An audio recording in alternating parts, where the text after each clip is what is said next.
Good morning, everyone. Welcome into another episode of Dev Rose Sports. I'm your host, Pat Bernard. I'm with my right-hand man, my man John Lee, Mr. Slap and Tickle. Of course, you see down below, which he likes being below, our man Mike Laro. What's going on, Mike? What's up? I guess this is the Gobbler Homeless Edition, huh? Yeah, Yes, the yes. Gobbler Gobblers Homeless on the Edition. road. Yes. Live from K&A, buddy. Starbucks.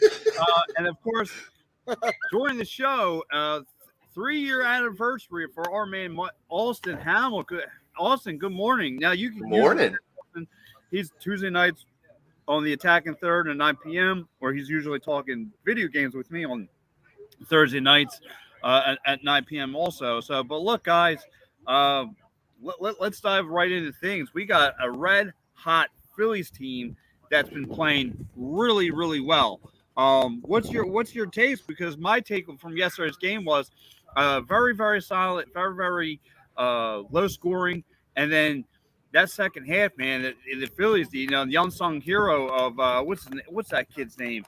He played third base yesterday. Comes up with a huge home run, and then they wind up tying the Nats, and then of course, Reese Hoskins hitting that big time up the middle shot and drives in the win, and you got your Phillies that won 3-1 yesterday. So, guys, Mike, I'll take a start with you. What's your take on the red hot Phillies?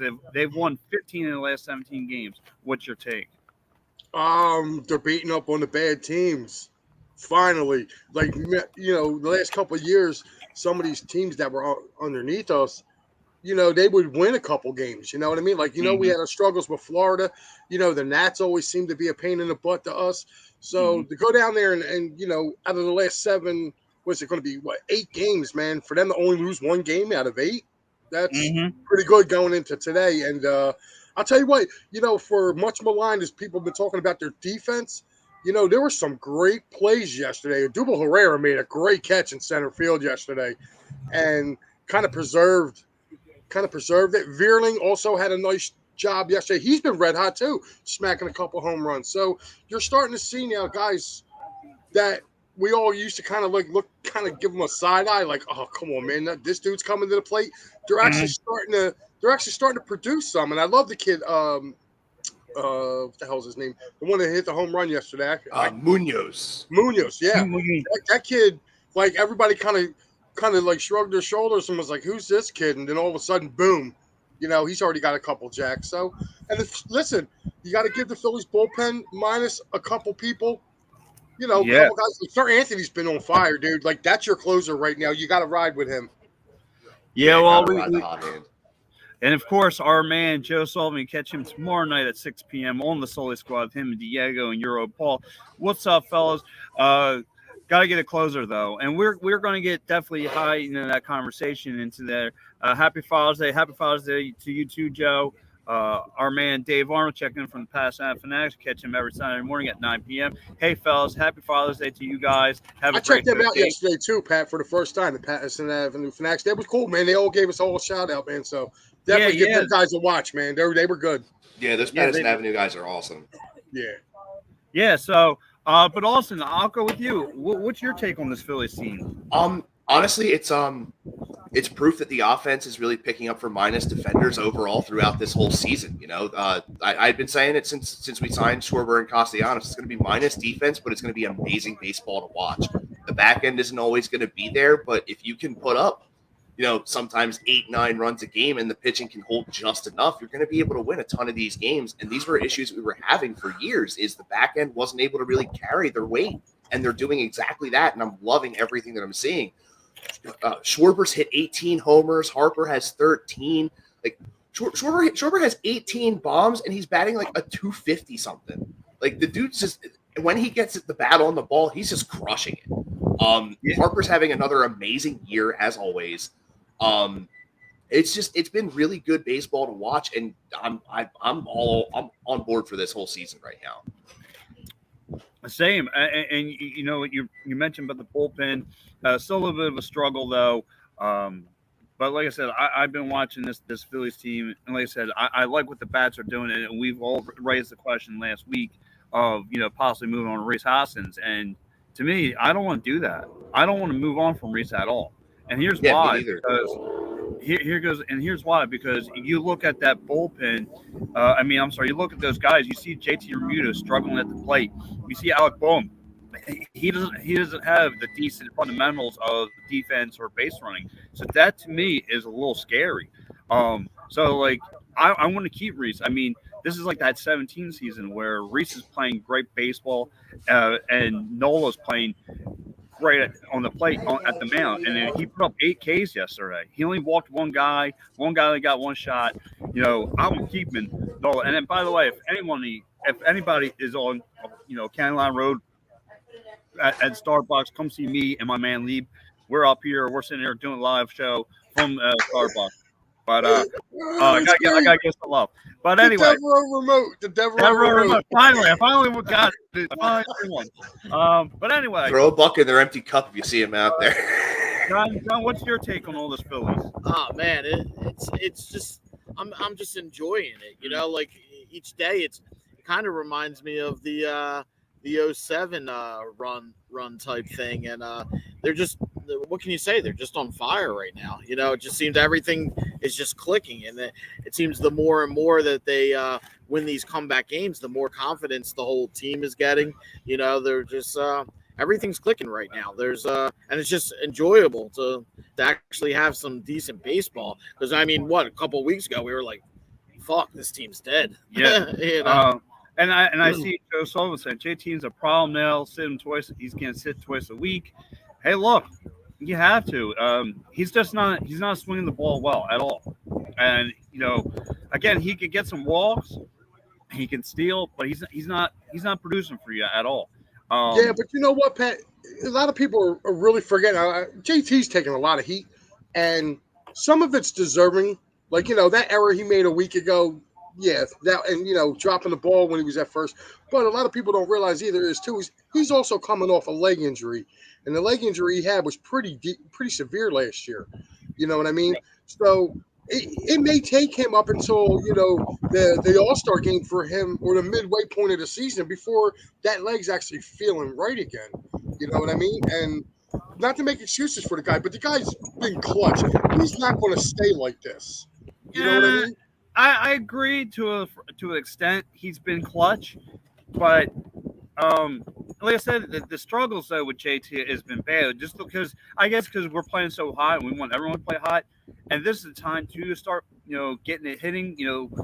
But against a bad Nats it seems team, like he's been cursed ever since he signed that contract. Right, or since you said he was going to have a good year. Yeah, so he's probably cursed from that. But like I said, this Phillies team, man. Hey, but Pat, I disagree with you. If they can get a top number 2, I'm moving Rhys Hoskins. I'm moving them if they can. And that's the number one thing. Are you guys still? And I'll start with you. Are you guys willing to trade Rhys right now for an arm, for a bullpen arm, or are you guys willing to ride this out to see if we get punch down the walk? Personally, it would depend on who's on the block come the deadline, honestly, because Hoskins is actually doing really well. You can't knock the fact. Yeah, but we all know the history of Hoskins. Yeah, he'll end up dropping down right eventually. Now, but yeah, we know he can go MIA on a milk carton at any time. Yeah, but at the same time, with his slash line right now of 252, 336, 476 with 13 homers and 37 RBIs, like it's kind of hard to not want to keep him. You got to ride him out, but I'm just saying if they're offered a top pitcher, sorry, I got to make the move. Yeah, if the price is right, I'm definitely moving. If the trade is right and we can get a solid arm, or either a number 2 or a top bullpen, yeah, I'm moving them. But John, here goes the thing: you're a game and a half from that wild card spot. No, I understand. And you see the struggles with Bohm. I understand. And Remuto. Don't you have? If you get into the dance, you feel like you get become prom king? Because that was my thing. Once I went to prom, I don't care. Once I got in, I was like, I'm all mad. Shooting for prom king. That's because I was. Here's my take. You got to take. Sports is a gamble, and sometimes you got to take the gamble. Well, my take is this: they don't have to trade Rhys Hoskins, and believe it or not, I think they can actually go out and get somebody that's actually was here a couple of years ago, and the guy's pitching really good, and he's pitching for the Cubs right now, and that's Dave Robertson. Dave Robertson's been their bullpen. He's been their lockdown. He's been their closer this year. And I'll tell you what, the Phillies can probably get him cheap from the Cubs because the Cubs ain't going nowhere. You know what I mean? And I would bring him back. I would bring him back. I mean, you're not going to give up nothing for him, and he'll solidify your bullpen. And you get it's the best of both worlds. You get to keep Reese. And another thing about Reese is I don't think you're going to see him be as streaky now because there's more production behind him in the lineup. You know what I mean? Like before it was just him and Harper. Now it's him, Harper, Real Muto, Castellanos. Like there's a lot more going behind him now where he's not going to be. I don't think he's going to get I don't think he's going to be as streaky. He's not going to stay red hot like he's been, but I don't think he's going to go MIA for as long as people think either. Yeah, same. So just real fast, back to Joe said no one's going to trade for a streaky first baseman.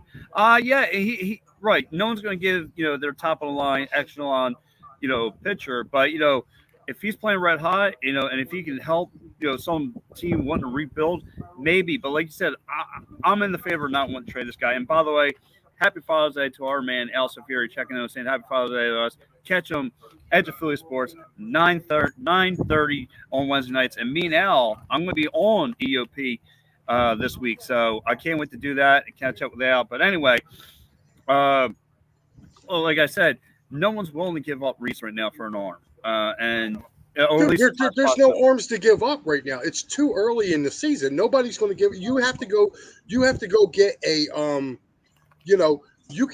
you have to go right now to teams that are not going to be in the hunt. You got to go to teams like the Pirates, the Cubs, Arizona, maybe some of the American League teams like, Cleveland. Cleveland's a factory. You know what I mean? When it comes to pitching, you can definitely go get somebody there. You know what I mean? You can go to Baltimore, raid Baltimore. Baltimore's got some decent young arms. These are places that you got to go to get. You can get bang for your buck and not have to give up a whole heck of a lot. Yeah, and it's the same. You have to, like you say, get some big bang for your buck. But like I said, so Mike, are you in the wheelhouse to trade him now, or you want to ride this thing out? No, you got to keep him in with that lineup. His lineup actually, with him in the lineup, is a lot more dangerous than with him out of the lineup. Yeah, so, same. And Al looking towards that, brother. Austin, same. So, right, I'm with you. Ride this thing out to the end, and maybe, like I said, so here goes a win-win situation. Okay, we're only a game and a half out. Like I made the post yesterday. I'm saying, trade him now. Because you're as much as we're seeing this hot winning streak, we're still not doing any favors because forget the division. Like I said that because the Mets are still winning. The Braves are on a hot streak. So, actually they lost 3 in a row. So Braves are. I mean, the Mets are not winning this division. Pat. Yeah, no, they're not. No. I will put a 2-foot breakfast sandwich or a 2-foot hoagie or cheesesteak, whatever you want. We will bet it right here, right now. The Mets will not win this division. No. Look, I'm with you. Look, as much as I enjoy a nice breakfast, big giant egg, sausage. Yeah, speaking of that, you were supposed to bring that this morning. Thanks. I got you. Look, the wife's making manicotti. So the big Italian sausage egg sandwich from Jurassic Park. What, the sausage or manicotti? The T-Rex sausage? Or yeah, I don't know. Oh, all right. Get me all roused here. But like I said,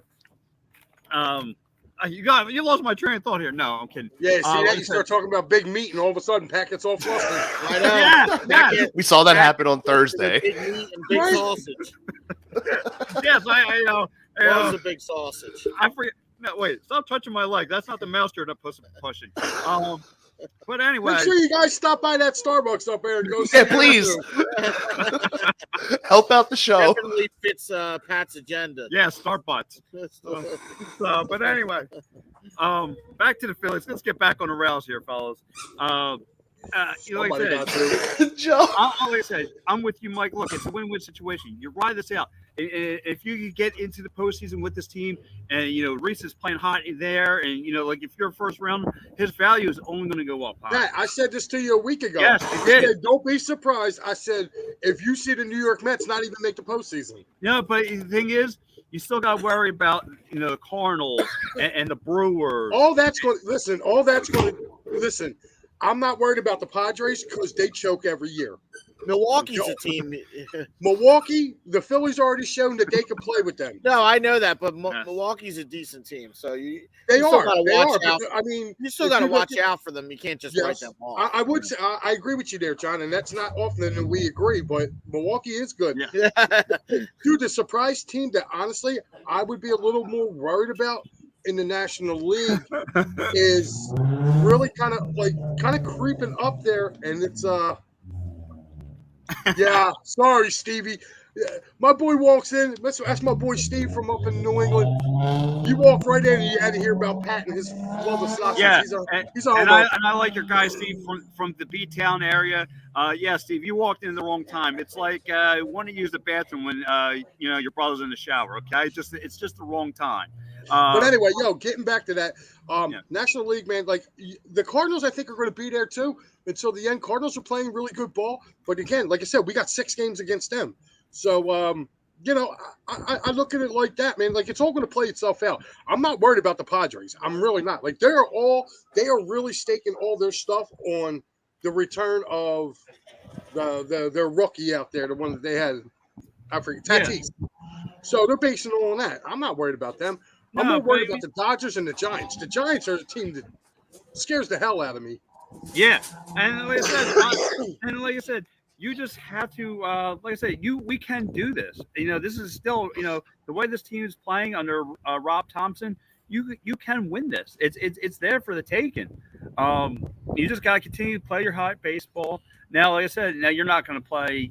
You're not going to play the Nats every week. You're going to wind up playing. I think in the upcoming schedule, I believe at the end of the month, you got to face the Braves again. So you're going to get tested. Yeah, but here's the problem, though. I'm not worried about the Braves because I think the Phillies match up well with the Braves. They really do. Yeah, Stevie actually agrees with me too. Padres are all hype. I don't see them at. Let me ask you guys another question. Is it worrisome? Like yesterday, they didn't start Reese, they didn't start Harper, and they gave you minimum success yesterday. They gave you. Dude, that's going to happen though, Pat. Look how many games, dude. They played 4 games in 3 days. Right, but I mean, this is a bad team. You should no It matter doesn't what. matter, dude. That's a lot of baseball they played. You figure they played really 2 on is. Friday and yesterday. You know Right, what I mean? right. That's a lot of baseball. They That's did a Full lot of 27 baseball. innings in 3 days, man. That's Right, and Yeah. 2 of those games, and you figure the last 2 games went 10 innings. Right. So, I mean, they're playing a lot of baseball, man. Like a win's a win. If they can get out of there with a 5-game sweep, think about that. A 5-game sweep, dude. Yes, and That's I'm hard to do. There goes our there goes our man Tom Kelly from Passing Ave. Catch him every Saturday morning at 9 a.m. What's up, TK? So like I said, right, tough game after a DH. But like I said, Reese is dealing with he had like a hand issue, I believe. But for next year he's going to be banged up, and that's another worrisome. What about this team? What are they exactly going to do if this guy's had to be sidelined? But then again, they might not want to move on from Reese because of that. So again, like I said, but today we got Eflin on the mound. Now Eflin struggled his last game. He gave up 4 home runs last time. No, I'm sorry, 2 home runs, but 2 guys on base. So he a little bit struggled last week. What do you see from Eflin today? Honestly, the main thing you want to be able to see from Eflin is just the command. You need that back, and he has good stuff. He just needs to be able to place it over the plate. And if he can do that, he'll be in good shape. He just needs to find that form again. I feel like his last start was just a bit of a, I guess you could call it an anomaly, in my opinion, because he has the stuff, he has the control. He just has to get it back. Once he starts putting decent pitches over the plate again, starts hitting those corners, he can actually be a really solid pitcher. Right, and he should. I totally agree with you, Austin. He should be doing that with against Juan Soto and Josh Bell and those guys. Man, he should really be able to play. I feel like Soto's a bit of a different kind of animal when it comes to facing him at the plate. He's someone you definitely have to try and pitch around because of how dangerous he can be. Right. So that's the one guy that I'll be totally fine with him not putting something over the plate, because if he does, Soto's going to end up catching a piece of it, as my dog just sits here and just licks my hand to no tomorrow. I'm just sitting here just talking about don't say that. Pat's getting excited over here. Hey, easy. I told you stop clicking that mouse. It's the wrong mouse pad. Hey, listen, my man. Shout out to Chio. Good morning, Chio. Chio. Happy Father's Good Day, morning, brother. Bro Team. Happy Father's Day. Good morning to you too, sir. You can catch Chio Breast and Pie Slams not today because it's Father's Day. He'll be on next week, 11 a.m. Catch him on the Breast and Pie Slams. And every other Thursday night, they always grab someone a great interview. Of course, they had yours truly. Once you have this face, everyone loves that. But anyway, let's get into something Everything else. just goes. Pretty much. Let's talk about another issue at hand.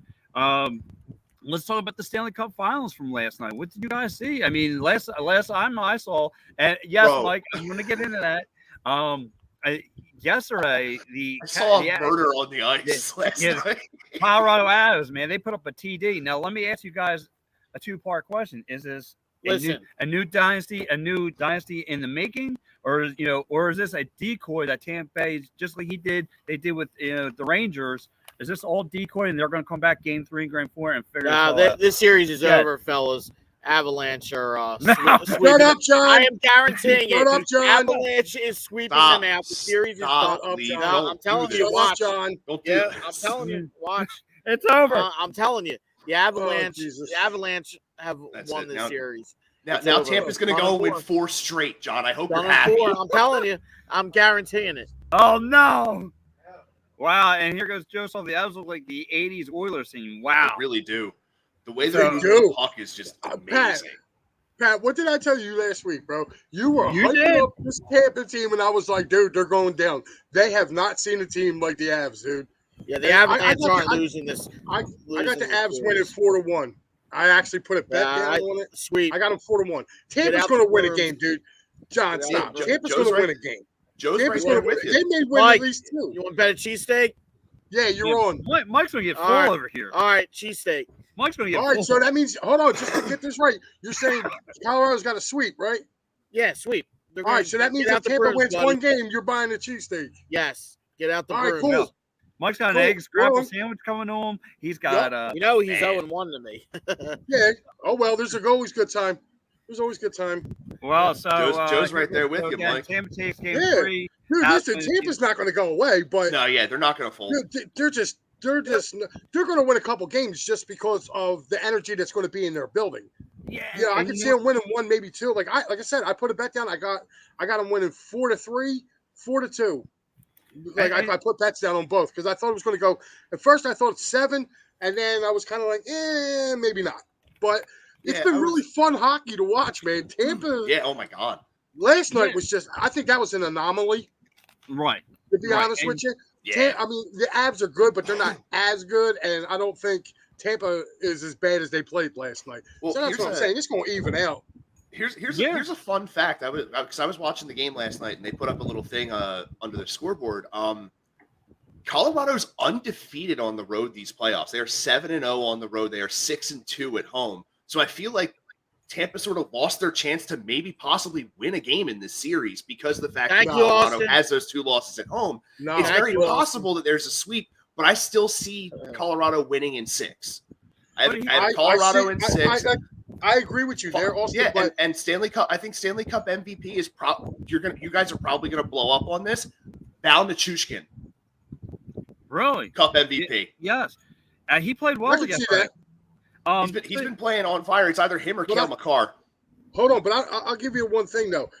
One thing I will tell you though, if you look at who they've played, Colorado, the only place that probably is close to playing in Tampa would probably be St. Louis. And, like St. Louis kind of beat themselves in that series. Yeah. Like they were right there with Colorado. I watched that whole series. Yeah. And they were right there. Like they would do something. St. Louis did something stupid, and then the Avs would capitalize. And that's what happens. They're going to have a tough time in Tampa. That place is going to be rocking. Oh, yeah. And guess what? Nobody stays perfect on the road, dude. You lose sooner or later. Oh, yeah. It's only a matter of time. Yep. But I'm loving it. Like you guys have been saying, I'm loving what I'm seeing from this series so far. That Game 1 was amazing. Game 2 just really, in my opinion, was kind of snowballed. Yeah, game 2, in my opinion, was kind of a showcase of what the Avs can really do in a very perfect situation. And the goaltending was there, the defense was there. Cale Makar played amazing last night. I'll tell you what, yeah. was it Vasilevsky, the goaltender for Yeah. Tampa? Yeah, he looked real human these last couple games, hasn't Oh he? yeah. Oh my Yeah. goodness, yes. It's It's honestly, I was saying to my wife last night, she was watching with me. I'm like, this is kind of rough to watch if you're a Tampa Bay Lightning fan because of the fact that Vasilevsky's such a good goaltender, and to see him get shelled like that. He looked so ordinary. He looked like a Flyers goaltender last Dude, night.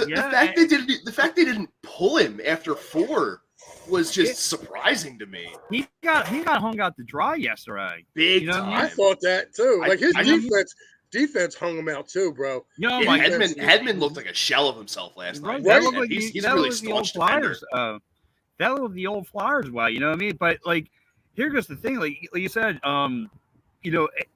as we're ready to play last night, and like I said, I don't know if this is like a decoy, like I've seen this against the Tampa Bay and Rangers series, or is this, or this is like a legit, on fire kind of offense that we're going to get from the Avs. I mean, look, like again, like and like a lot of people are thinking, oh, you got to give them time, Listen, they went through the Oilers, like I go through cookies. I mean, it was a 4-game sweep. Now, but the Oilers. Listen, the Oilers were fortunate.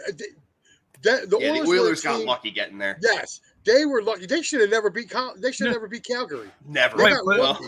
They got lucky. Right, but what I'm saying is that with the Avs, with that time off, and why why Tampa was finishing their series with the Rangers, they had all this time to figure everything that Tampa wanted to do or wants to do with the puck, and for the first time, like I said, maybe this is all decoy, maybe I'm all wrong here, but for the first time, this looked like John Cooper was out coached. The team looked like they were flat. The goaltending for Tampa looked flustered. Like I said, the Avs, they were shooting, they were scoring on shorthanded goals. They were shooting from the blue line. I mean, everything they wanted to do. I mean, redirecting goals. Everything was working for them last night. So, like I said, to me, this team looks like, and again, Joe Sakic, a guy who played in the league, guy who knows what it's like to win championships, has now turned this, like I said, is this possibly the new dynasty in the NHL? No, they're probably going to be the best team this year, but like the way I'm looking at this series is that, and like I told you, I said Tampa hasn't faced a team with an offense like Colorado, and that's what's being shown right now, man. Like the way I look at it, like this, with this team coming, with this Avs team, like I said, I don't think they were as good as they looked yesterday, but and Tampa's not as bad as they look. They will figure it out. Tampa's they won the Cup 2 years back to back. There's a reason why they're back in the finals again. Yeah. So, like, you're not going to count them out. They're going to make adjustments. This is why I'm going to win a cheesesteak from Lee, because you're not winning, buddy. Okay. Listen, it's probably... Listen, it's not going to go a sweep, dude. And I'm going to be... Yo, you want to make it a 2-foot cheesesteak? We'll go a whole fat guy thing. Yes. We'll make it a 2-footer. Pat likes anything 2 feet. I'm not talking about that. I'm talking to you. You want to go a 2-footer? Nah, we ain't doing a 2-footer. Oh, look at that. I think the way I'm thinking it is Tampa goes down 3-0 in the series and then has to win to keep it going. Game 4. And they'll win game 4. I feel like it's going to be an overtime win. It'll be a very tough fought victory, but then they'll go back to Colorado and just game 5 and their lose. head knocked off. They're like Colorado's just going to take their heads off, dude. Like I feel like if they ever win since 4-1, that St. Louis so series, dude. Ever since that St. Louis series, after that whole Kadri thing happened, if they don't win, something happened. Like, once that whole Kadri thing happened, I was like, yeah, this is the storyline for a team that's going to win a cup. Like, a very ticky-tack kind of play where everyone just wants that guy dead. And then the team just rallied around and was like, yo, you want to drop a hattie on these guys? And Kadri was like, yeah. They were like, all right, fine, got you. And they made Kadri look like a star in that game, dude. That whole series, all Nazem Kadri. Or two, right? I agree with everything you just said. Also, or two, I just feel like maybe Tampa has never seen this kind of team before. a team that's Well, I said that to you. I Yeah. told you a week ago. I said, Pat, I was like, Tampa has not seen a team the likes of Colorado. They only played each other twice this year, right, and the first time they played, Colorado had a bunch of people out. right. So Yeah, and they didn't the have second Landeskog time they or played, McKinnon in that. In the those. second time they played, Tampa had a lot of people out. So you really couldn't tell, but just the way that you could see it going towards the collision course. I looked. I was like, hey, they're not slowing down this Avs team, man. No, And I think you're right, Austin. I think that's what's going to happen. I think Tampa's going to grab one of these 2 games at home, and then they're going to wrap it up in 5. Now that you said that, I got to go place a bet now for 4-1 because I got 4-2 and 4-3, so I might as well cover my bases. Yeah, right. and what I said, the Rangers only had maybe had one guy who was really a decent shooter. Tampa, Colorado's got all 4 lines stacked. All 4 lines. They just keep rolling them out, man. Yeah, They just keep rolling. Dude, and it's not just their 4 forward lines either, man. It's all 6 Their of their defense. defenders too, dude. I keep saying it, and I'm gonna keep saying it. Cale Makar is a stud in this league, and he's only getting better, and he's gonna end up being one of the premier defensemen that this league has to offer. Yes. Yeah. You know what the worst thing is? This really shows you how far the Flyers are really back. Yeah, we have. Boy, have we fallen fast. Yes, Yeah. well, we're gonna get some Flyer talk later on the program. It's program. Program. But anyway, I definitely want to touch a little bit based on what. Speaking of dynasties, guys, the Golden State Warriors, 6 championships. Steph Curry, the Splash Warriors have 4. Where is Steph Curry on your guys' radar as best of all times now? Everyone talks about the LeBrons and so they have their set guys are the best, but he's got to be creeping in there at some point, right? If he's obviously maybe top 5 that guy does is win. It's amazing what 2 years can do for a team, man. Especially for a guy like Clay, missing out on 2 full seasons with very horrible injuries, the ACL and then the Achilles, and then to come back in when the team's already on a good run. I'm putting they were surpassing. They were like, wow. Yeah, dude, you think about it when Klay Thompson came back to the Warriors from his injuries, they were already 15-8. Or like 15-2 or something like that. So they were already running really well. It was a very well-oiled machine. They were working every single position, and then you just reinsert Clay, and you're like, "Oh my God, this team could be world stoppers." And how can you not put in an argument that Curry could be surpassing LeBron? How could you not? Honestly, like aside from maybe Magic, I have Curry as one of the best guards of all time now. Wow. That series really solidified as one of the best shooting guards in the league. Yeah, you know what he reminds me of? Like Reggie Miller on another level. Yeah, Reggie Miller, but with better ball handling capability. Yeah, like dude, I'm sorry, but Steph Curry when he gets those really short dribbles going, dude, no one can stop him. Without Curry, obviously Golden State doesn't win these championships. No, I'm sorry, I don't even think they sniff playoffs without Steph. But come on, LeBron. I'm ready to surpass him against LeBron. Well, Curry and LeBron. Yeah, Curry and LeBron had the same amount of rings. Curry didn't have to jump teams to do it. Yeah. So I feel like it more favors Steph in the whole comparing the two. Like just the fact that he stayed in one spot, managed to be a dominant player in the league without having to jump ship to add other people on or anything like that. Curry is that silent dagger. You know what I mean? Like he has he has the fire in him like Kobe had. You know what I mean? Right. Like he's got that killer instinct. Yeah. And I'll tell you what, man. I got him ahead of LeBron. People.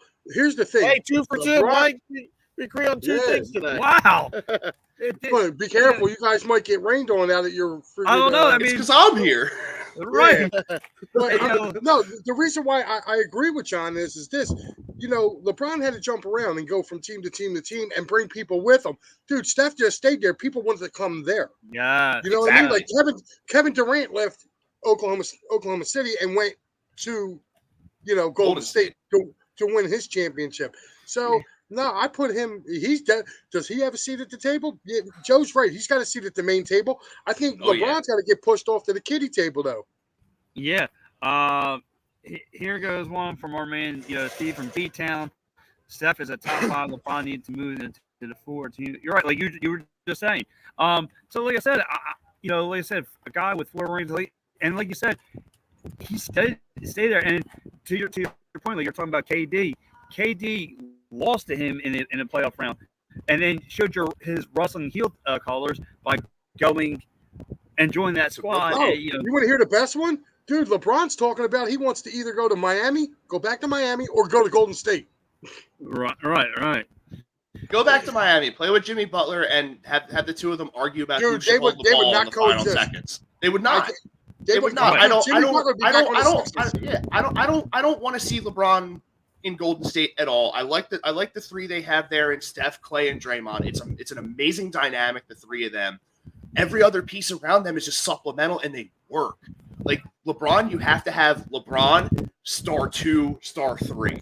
Like Draymond is just a defensive guy, right? And the other 2 just shoot, and like you don't really need anything else. You just need Draymond a solid interior guy to rebound, and then another guy to help facilitate, and you're fine. Yeah. Draymond is the guy that gets in other people's heads with. He's the staunch defender and pest He's of a the dirty team. player. Can we give a shout out to a former Sixer on that team who just got another ring? Andre Iguodala, who got his 5th ring. Dude, he went away for those 2 years. They didn't make the playoffs. He came back. They made a run and won another chip. Like, right. So dude, he's had more. Listen, like a lot of people, like they always called him the other AI here, but I'll tell you what, he's got more rings than the original AI. Yeah, you can't. So here goes a couple of the comments coming in. One from Joe Sullivan. KD needs Steph. Steph won before and after KD. Totally agree. Yes. So everyone's got him passing KD already. Here goes one from our main man Paul Spencer checking in from the Box oh my God! Podcast. All the credit in the world to Steve Kerr. Wednesday nights at 9 p.m. with our man Matt Klein. Let's give some credit to Coach Kerr here. 9 championships total, 4 out of 8 years winning chips as coach. Yeah, I got to give the hands there. So again, Paul, if you're listening, is Steph, surpassing your top 5, and we're kind of agreeing that he passed the greats of AI and KD and so forth. And like I said, when he's shooting, he can't be touched. He can't be touched. I mean, whether it's inside the paint, the perimeter, it could be half court, it could be whatever. I mean, hell, it could be 3/4 court, and he'll probably bury it. Yeah, and like I said, him and this so is Golden State like up there with your, and like I said, I listened to the Solar Squad Monday. This was a great debate though. So you have your Bostons of the world, you have your Lakers of the world, you have your Bulls, obviously. Is that up there, or is it passing on? Definitely, they are a dynasty of this era. Yeah, you can't say they're not. So I mean, they're up there as one of the great teams of all time. Right. Yeah, I mean, and you think about it, what, 4 chips in 8 years, like. Yeah, how can you not? Right, and here you're at a 50% success rate so far. You haven't even hit the decade mark. If they tack on one more, yeah, in my opinion, probably one of the best dynasties. Yeah, honestly, yeah. I mean, right, because they're not doing it with over the top star power either. You have to think of that. Like Steph and Clay are definitely stars for sure, like without a doubt. I think then you look like Andrew Wiggins, like God, what's the other kid's name? Gary Payton Jr. Like a bunch of names that you're like, wait, Andrew Wiggins? How long has that guy actually been? Like literally, Wiggins has been a very mediocre player his entire career, and just to see him excel and succeed with a team that literally your 2 best players are just outright shooters. Because normally a team will build around a dynamic interior type of guy and then build around that. They built around just sharpshooters and just went from there. And Wiggins supplemented them beautifully this season. I think the era of LeBron is actually coming to an end. I'm going to call this now. I don't think we're going to see LeBron win another championship. Nah, I think he's done. I think he's done, and we're not going to see him win another championship. I feel like this year, just because of the fact that once they signed Russ and everyone was like, dude, this team is so old. And he was like, keep that same energy. We were like, all right, cool, we will. And then Russ started building brick houses at every single stadium he went to. Like, so Paul's giving us his top: Jordan, Kobe, Magic, Bird, Curry, and okay, we're on the are at the table. Duncan's an honorable And mention. Duncan, Yeah, Duncan. I 100% agree with that. Yeah, Duncan right there on the cusp. And here goes. And like I said, maybe they're the third best. And like I said, we can have this further discussion. As far as duos, the Splash Brothers alone. Of course, you got Jordan, Pippen. You had the trios, right?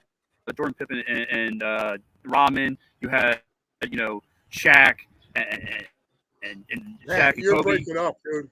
You're breaking up. You're crackling a bit. You had Shaq and Kobe. You have all those great teams, all those great tag teams, and of course now you got the Splash Brothers. So where are they as a tag team on your guys' radar? What are you talking about? Like a Batman and Robin type situation? Yeah, like where do you rank Steph and Clay among your duos in NBA history? Probably third. That's probably exactly third, what I right? was going to say. You got You got Jordan and Pippen. Then you got Magic and Kareem. Kareem, and then Steph. They're right behind them. Yeah, and then you got them past Shaq and Kobe. Yeah, I was going to say Shaq and Kobe. I got it 4. Yeah, I do, because ultimately at the end of the day, like they're going to be able. They may win more championships than Shaq and Kobe. Well, another top tag team. I know they don't have the championships, but you got to definitely put Karl Malone and John Stockton in there. Yeah, Malone and Stockton were an amazing duo. No. I have them top 10, but not top. Like, Top 10? No. They're still worth the conversation. They got to be in the top 10. Because how well? Yeah, top 10, yeah. Top 10, yeah. Top 5, no. No, I wouldn't say 5. 10, yeah, no. Not like, to me, you got to win something. You know what I mean? Like, there's so many other. Kobe is up there. Right. Like Shaq and Kobe, like my top 5 would be literally the 3 I just said. Then you would have Shaq and Kobe, and then you got to finish out with Bird and McHale.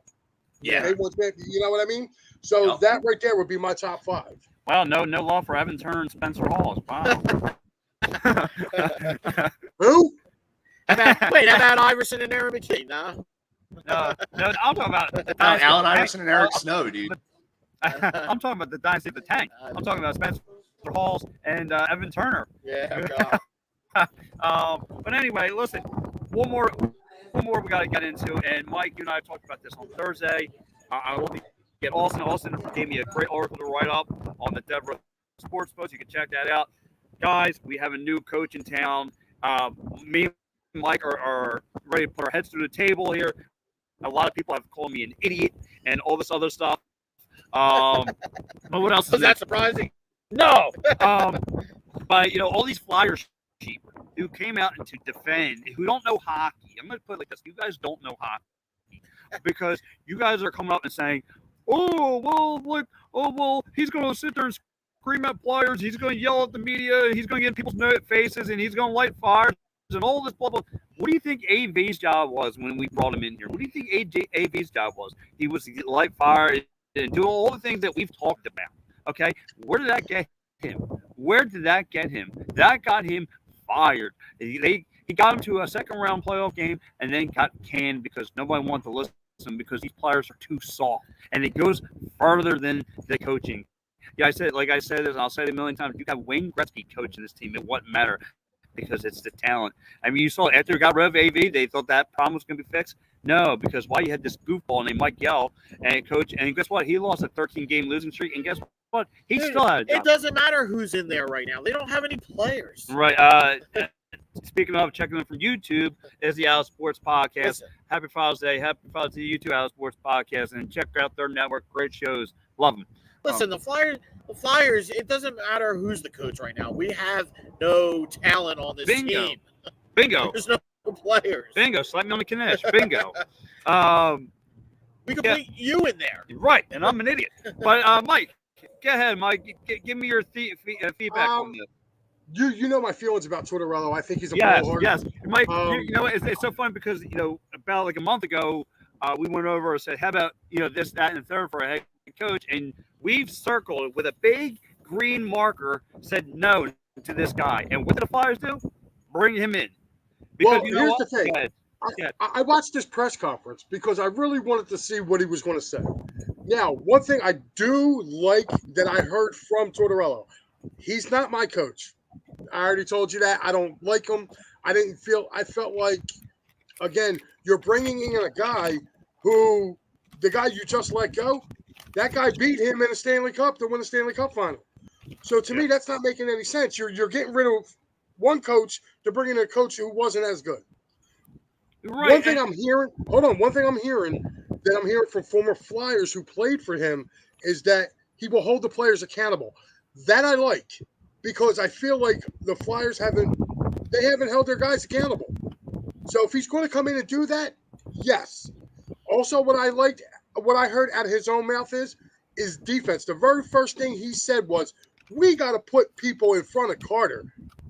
Right. We got, so to me, even though he's not my choice, I think he's a big blowhard. It seems like his time away from this, he's kind of calmed down a little bit, because the very first thing he said was, the John Tortorella you saw in 04 and 05, or, he's like, I'm not that guy anymore. Mm-hmm.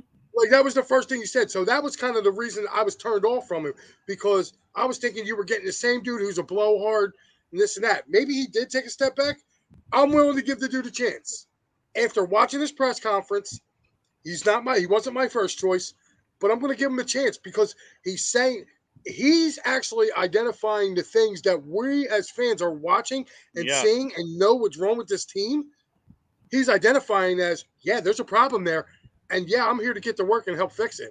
Which, by the way, I hope they get rid of James Van Riemsdyk, get that $7 million off of our cap, and I believe he's going to do it. And the Flyers are the most likely landing spot now for Johnny Gaudreau. Yeah. That changed so quick, man, because they were talking about just a week ago, 2 weeks ago, he was thinking about staying in Calgary.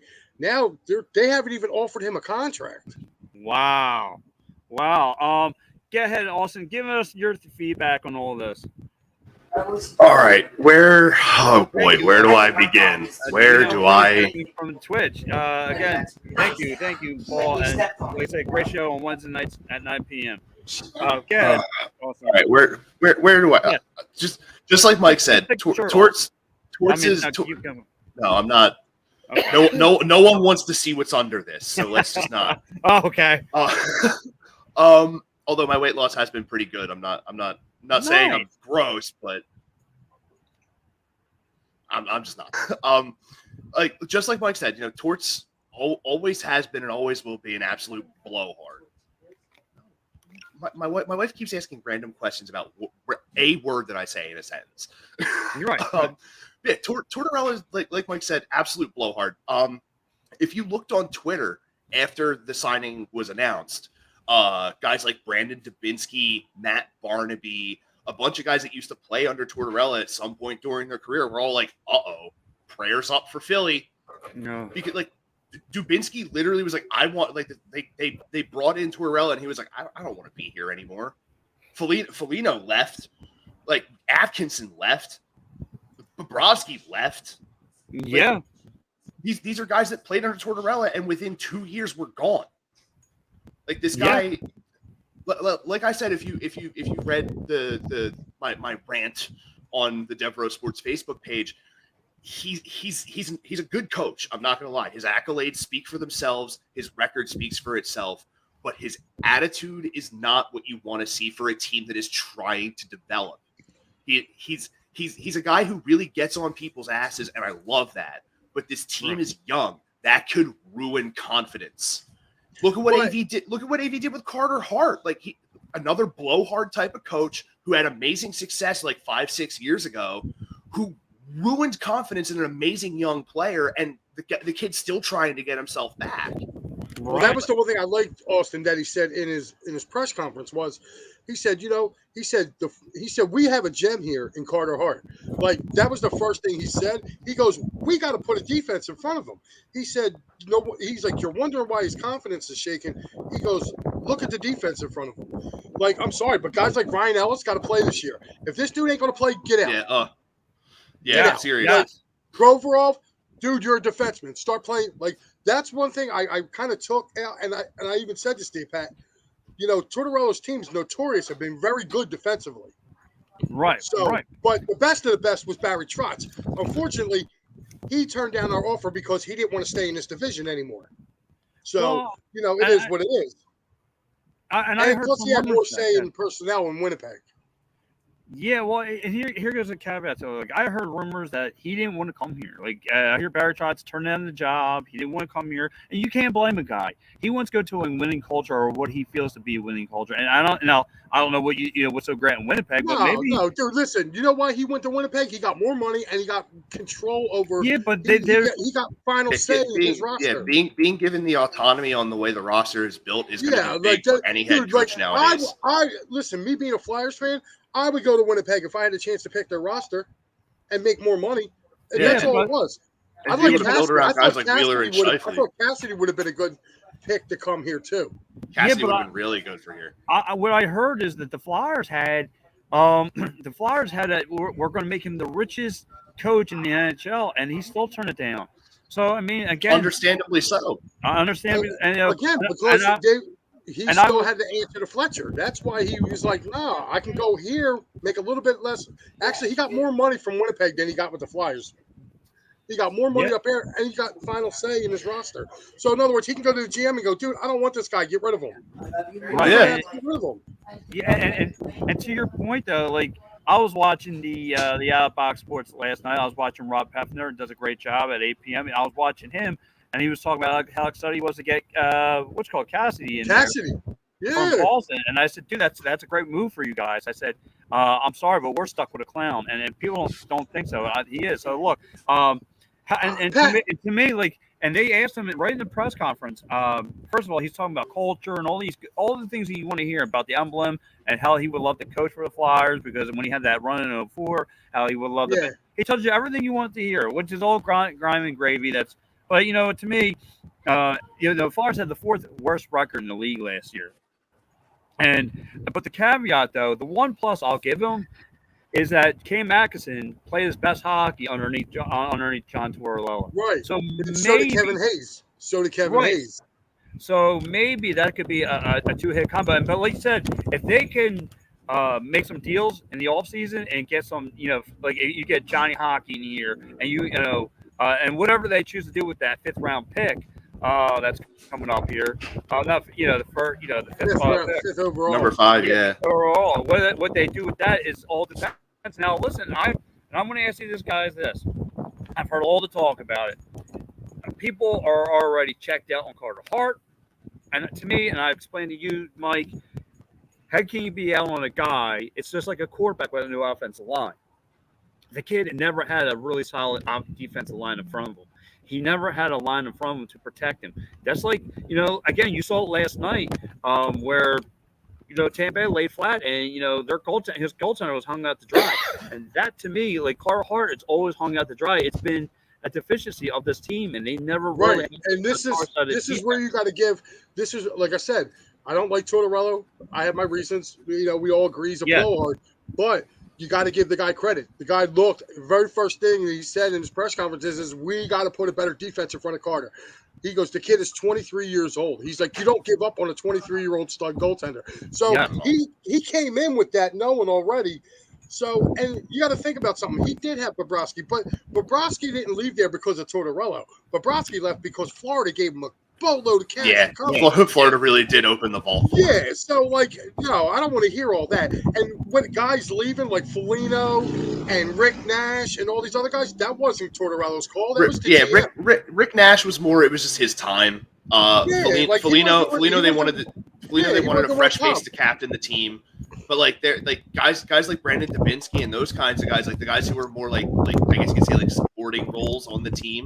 Literally, the second that Tortorella was hired, they were like, "Oh boy, here it goes. Here it comes. Yeah, but I mean, like, it wasn't a bad thing. Like, I watched the interview with Scotty Hartnell that he did on NBC Oh, Sports. Hartsey loved Tortorella. Dude, he was Hartsey like, loved what? He was playing like, for listen, Torch. he was like, this is what they need.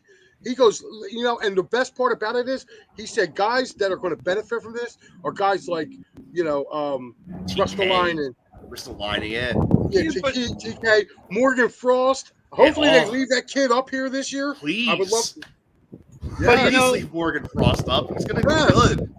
But like, you know, Austin, you nailed it perfectly in your post. You nailed, and I agree with that. Is this going to be, you know, a 1 year? Okay, excited. You know, they play well, they get a playoff spot, yada yada. The third, but you know, maybe like year 1 and 2. Well, is he going to fizzle out? And they, you know, how these hockey players are now. It's not like they got the tough blood anymore, that tough skin. It's kind of like they're soft, and they don't want to hear guys getting it and screaming at them all the time because you got. I don't believe that, Pat. I don't believe that at all. Look at some of the teams that are in the playoffs now. Like some of these top tier teams, they're tough, man. Like Right. no, I think this is what they needed. Like I said, I'm not backtracking on it because I didn't like Tortorella. I don't like him at all as far as being my coach. But with that being said, he's also been off for the last 3 years and not been in the league. And the way he even said it in his press conference, he goes, the torch that you guys are used to seeing, he's like, you know, he goes, I have to adapt. He goes, I had to adapt myself. So this might be a situation where, like, you're getting a different Tortorella than the ones that we've seen. Because if you go back and look, when he got brought into Columbus, he was very combative with the media. He wasn't combative with the Philly media. He was like, look, listen, I knew he's like being off for 3 years and being out of the league. He's like, you sit back and watch. He goes, I had to learn to adapt. He goes, I'm good on the defensive end. He goes, I'm going to make sure I have good offensive assistants to make sure that they get the offense going. So to me, that's telling me right there, he's a defensive-minded coach. The Flyers' problem was defense. You know what I mean? Like, for me, if he's going to come in and put guys around, and you know what? Let's see what type of players he brings in because, you know, they're already talking about moving JVR. Konechny might be going. What's up, Rob? Good morning. Good morning, Rob. Rob's out there. It's like Rob must be on his way to one of them bars he was talking about last night. If you guys check out the Box Sport Network, check Saturday Night Rob, the Vegas sports scene. Dude, my man is on top of it. He was he's going to give us a list of sports bars for every NFL team out in Vegas. So if you ever want to go out there, I'm going out in November. So we're definitely going to meet up out there. Yeah, and like I said, getting back to Tortorella, like I said, I kind of softened my stance on him after I heard him. So, he said that's why Cassidy got fired for calling out players. Oh, damn, I didn't know that, Steve. I didn't know that at all. Yeah, that's what I said. That's these guys are too. Yeah. And like to Austin's point again, you know, he plays that hard nosed hockey from like the late '90s, and you know, players ain't like that no more. They're soft. They need sensitive, and even Bundy said the same thing. I saw him on the podcast. Bundy said the same thing. These guys ain't, you screaming a guy just trying to make him better. But now these guys need, you got to write, you got to put powder on our condition like I do with Lieb and, make sure everything is all right. Yeah. Again, you got to. The fact that Lieb agreed. Is he asleep? Is Lieb sleeping at a Starbucks? No, he just doesn't know hockey. But anyway. Like I said, the Flyers, though, like I said, it's going to be. I kind of softened my stance on him a little bit. I want to wait and see. Yeah, I want to wait and see how he builds up this defense because, like I said, I've been watching different reports, watching different pods like from the NHL Network, and like I listened to EJ Raddick, and he was like, dude, one of the teams that have the most money to spend is the Flyers. There's my buddy Dave Ennis checking in. I like Frosty too. TK's got to go. Torch will be a huge asset to this team. It's a guarantee with no doubt that Torch will regret that feeling that way. He's exactly what we need. Well, I don't know, Dave. You know me. I'm not a Torch guy, but if this guy's talking defense and he wants to fix the defense, I'm all for it. Yeah, what I mean? That's the one thing we've all been in agreement on with this. Good morning, Linda. Good morning, Linda. The whole thing that we've all been agreeing with is that the Flyers need to really step up their defensive game. And I would like to see them being able to go 3 pairs. You know what I mean? If they can go 3 pairs, I'll be happy with it. Yeah, and, same. And to sort of just top onto what you had said, if Ellis is healthy, this team is going to get a lot better. We need him to be healthy. He's a very good defenseman. He hasn't played a full season in like 5 years, and we really need him to at least play 60, at least. And Listen, even then, 60 isn't enough. I like our number 2 pairing, though. You know what I mean? With Ristolainen and Risto and Sanheim. Yeah, it's a very good pair. I love it was that. A very good pair last year. Yeah, and just Dave's agreeing with it. It's all about Ellis. If he can be healthy this year, we'll be a bit better defensively because of the fact that he's a very at-home defenseman, and we need that kind of guy. Like Risto can be that guy, but he's not that guy. He has more of an offensive mind because of the fact that he was partnered with a guy like Erasmus Dahlin back in Buffalo. So he's more of a guy who he's a big body. He can really push himself forward. Same thing with Sanheim, another big body guy who can really push forward. And we need that first pair to be more of an at-home style of play. So that way, when those moves try and get made on these at-home guys with the more offensively minded guys, they can really just be able to strip and just run. So having Ellis to really anchor that back six is going to be it's a very prime thing. But he's got to stay healthy. He's got to be healthy. Yeah. You know what I mean? If he's not healthy, cut your losses, man. You know what I mean? And maybe that's why Nashville was so willing to get rid of him, because they knew he's injury prone, maybe.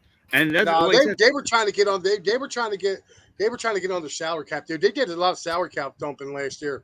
Yeah, they had to get out from Ellis and Ekholm big time. So, but like I said, man. Hold on, I got one question for you. There's a rumor that Shea Weber might become available from Montreal. No, he was already moved. He was already moved. Where'd he move to? Let me see. Because they were talking about just releasing. Oh yeah, they were talking to trade. Was it Vegas? Not Vegas. Yeah, traded him to Vegas for Evgeny Dadonov. Oh, okay. Because they were talking about they might be releasing him, and I was like, well, hey, if they're going to release Shea Weber, would that be somebody that the Flyers would be interested about going? No, because I mean, maybe he still has that that rocket wrister shot, but I'm like, I'm out on him. I mean, if Weber is healthy, that's going to be big for Vegas.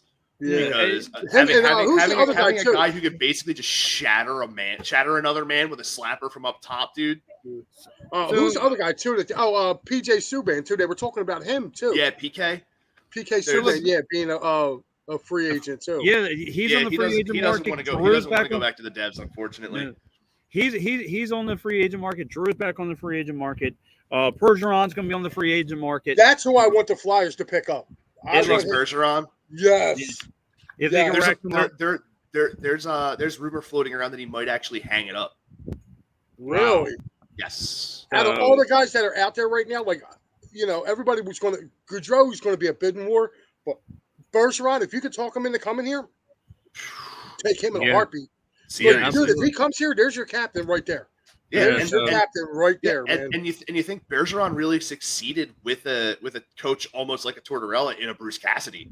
He really succeeded with that kind of coaching style, and I feel like if he comes over here, Steve checking in over here saying David saying Pasternak wants out of Boston. That would be another amazing signing, another sniper to add onto the team.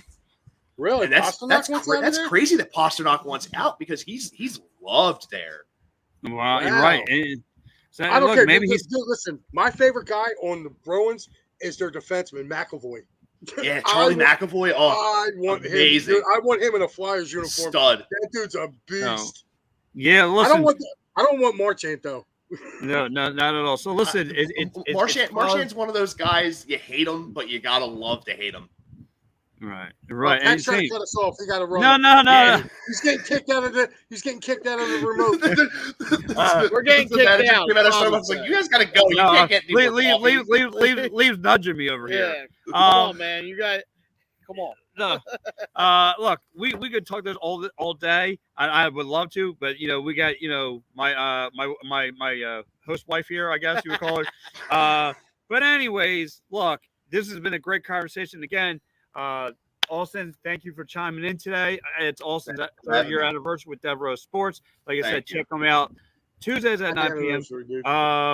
Talking Union Soccer with Gus, coming off another draw, but we'll say that talk later. It's I rode by there last night. Whew, that place is crazy. Yeah, Mike, dude. don't forget my cheesesteak, buddy. Again, you can don't check forget Austin. my cheesesteak.